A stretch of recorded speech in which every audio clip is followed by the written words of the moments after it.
Long ago, on the banks of the mighty Nile River, a civilization rose that would stand as one of the most extraordinary in human history. For over 5,000 years, Egypt has been a land of glory and struggle, of divine kings and ordinary workers, of visionaries, conquerors, and dreamers. This is the story of Egypt, told not through myth, but through the lives of the people who built it, ruled it, and carried it through the ages. The Nile was Egypt's lifeline. Each year, its waters rose and spilled across the valley, leaving behind rich black soil. This miracle of nature turned barren desert into fields of grain. Without the river, there could be no Egypt. The Greek historian Herodotus would later say, "Egypt is the gift of the Nile." He was right. Around 3100 BCE, Egypt's first great turning point came. A leader named Narmer, also called Menes, united Upper and Lower Egypt into one kingdom. For the first time, the double crown was placed upon a single head, symbolizing unity.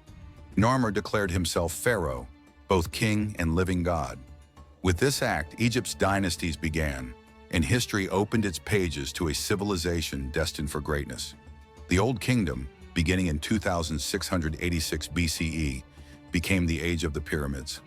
Pharaohs demanded monuments that would outlast time itself. Djoser, guided by his genius architect Imhotep, built the Step Pyramid of Saqqara, the first great stone monument on Earth. Later, Pharaoh Khufu raised the Great Pyramid of Giza, a wonder of engineering that even today baffles architects and historians.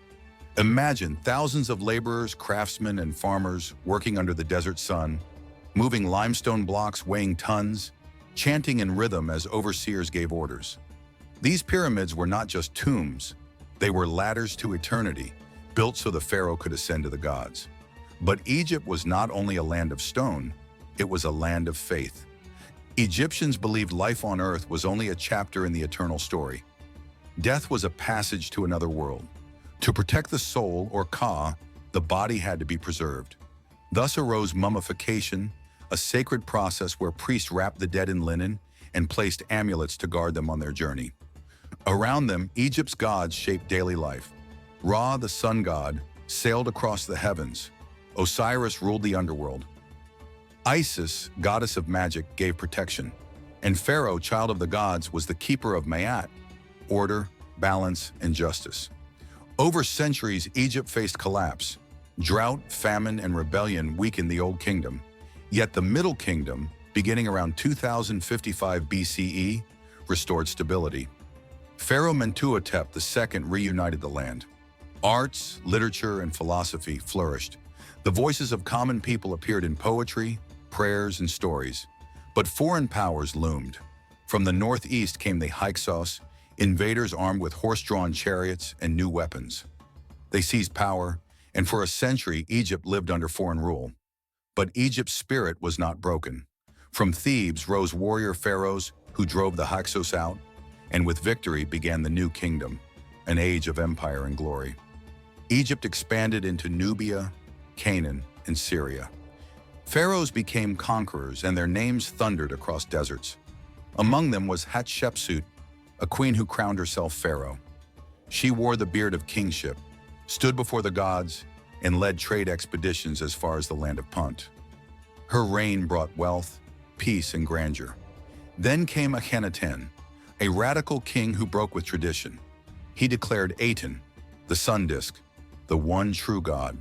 For a brief moment, Egypt stood on the edge of monotheism, but his revolution collapsed after his death. His young son, Tutankhamun, restored the old gods. Though Tut ruled only a short time, his tomb, discovered intact in 1922, made him immortal in modern memory. And towering above them all was Ramses II, Ramses the Great. He reigned for more than 6 decades, leading armies against the Hittites, carving his name deeper and larger than any pharaoh before him, and building colossal temples at Abu Simbel. He signed the world's first recorded peace treaty, proving not only his might but his diplomacy. For Egyptians, Ramses was a god among men.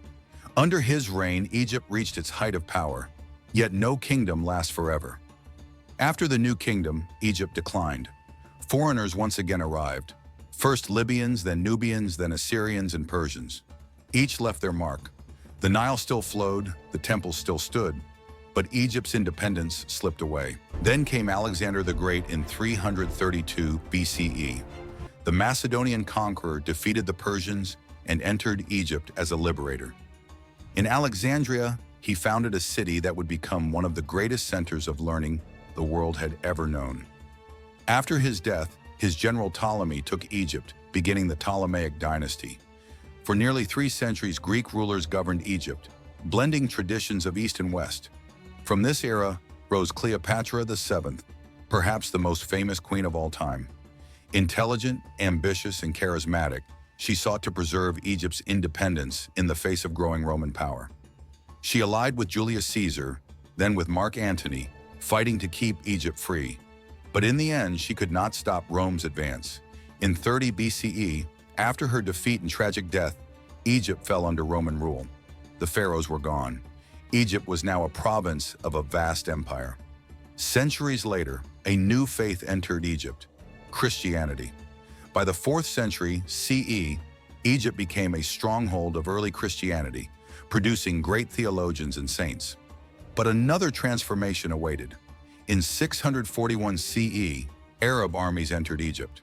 The old temples of the pharaohs had long fallen silent, and now the land embraced Islam. Cairo rose as a new capital, its skyline filled with mosques and minarets. Egypt became a jewel of the Islamic world, a land of scholars, merchants, and warriors. The Mamluks, once slave soldiers, rose to power and defended Egypt against the Mongols and Crusaders. In 1517, Egypt became part of the Ottoman Empire. For centuries it remained under Istanbul's shadow, until in the 19th century, Muhammad Ali Pasha modernized Egypt, building armies, schools, and industries. Yet foreign interest grew, especially with the opening of the Suez Canal in 1869, a waterway that connected the Mediterranean to the Red Sea and made Egypt vital to world trade. By the late 19th century, Britain occupied Egypt, controlling its politics and resources. Egyptians longed for independence. That dream came closer after World War I and was realized in 1952 when a revolution led by Gamal Abdel Nasser ended monarchy and declared Egypt a republic. Nasser became a symbol of Arab nationalism, building the Aswan High Dam to control the Nile and asserting Egypt's place on the world stage. Since then, Egypt has faced wars, struggles, and transformations. It fought in the Arab-Israeli conflicts, signed a historic peace treaty under President Anwar Sadat, endured moments of turmoil, and yet always endured. Today, Egypt stands as the most populous Arab nation, a bridge between Africa and the Middle East, and a land where the ancient and the modern meet every day. From the pyramids of Giza to the streets of Cairo, from the temples of Luxor to the shores of the Nile, Egypt's story is not just of pharaohs and monuments. It is the story of humanity's longing for eternity. Civilizations rise and fall, but Egypt remains, a land where time itself seems to bow. The voices of kings, queens, priests, and workers still whisper in the winds of the desert. And as the Nile continues its eternal journey to the sea, so too does Egypt's story continue, flowing through history without end.